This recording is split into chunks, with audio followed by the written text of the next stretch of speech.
It made perfect sense for ATVs and dirt bikes to pull into the parking lot at McLean Mill on June 18th, as they were the subject of discussion at the Regional District's public meeting. We're having a meeting about the future of the log train trail, how the use is being changed to include motorized vehicles. We have some concerns from the public that we're addressing, and we're going to have a committee formed to help address those concerns in the future. ACRD conducted a study in 2022-2023. We had multiple public engagements, one here at McLean's Mill, one at the Rescue Squad. We had 2 online surveys, and approximately 80% of the public that responded was in support of motorized vehicles. Currently, when we're doing this study, 52% of the traffic on the log train trail is motorized already at this point.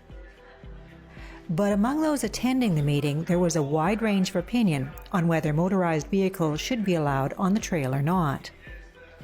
What I'd like to see is the log train trail remain non-motorized, basically because of the negative impact on the quality of life, well-being and accessibility of people who use the trail.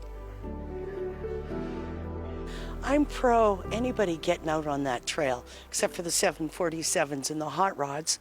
But no, I want to see the people that used it in the past be allowed to use it in the future, and we all be polite and everybody share it so we can all enjoy this gem.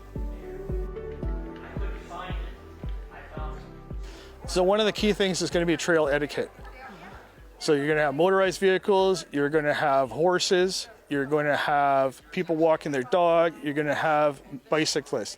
Figuring out a simple way of having trail etiquette is going to be key to this. I'm all for a multi-use trail. I walk, I have a bike, I have a horse, I have a dirt bike, and I have a quad. I use all these things to enjoy the trails respectfully, and I think others can enjoy it as well in the same way.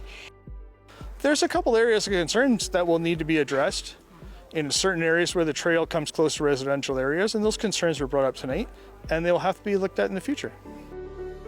You know, typically the northern end of the trail is less frequented by pedestrian users and more frequented by ATVs and off-road vehicles. The southern end is, you know, there's mostly pedestrian use there, and also that's where the negative impacts are. Although there was no clear consensus reached on the issue, there did seem to be a general feeling that the meeting had been both useful and productive. People just want to have their voices heard. So if you give them a nice town hall setting where people can talk and say basically answer any comments they want and get questions directly from board members and staff, it's very well received. This process will probably go on for another year at least.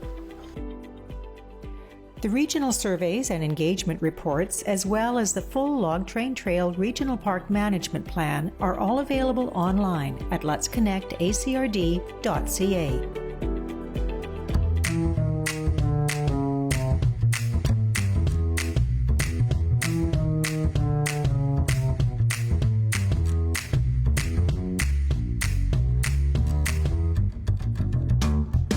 One-of-a-kind place, one-of-a-kind service. Steampunk Cafe makes it memorable.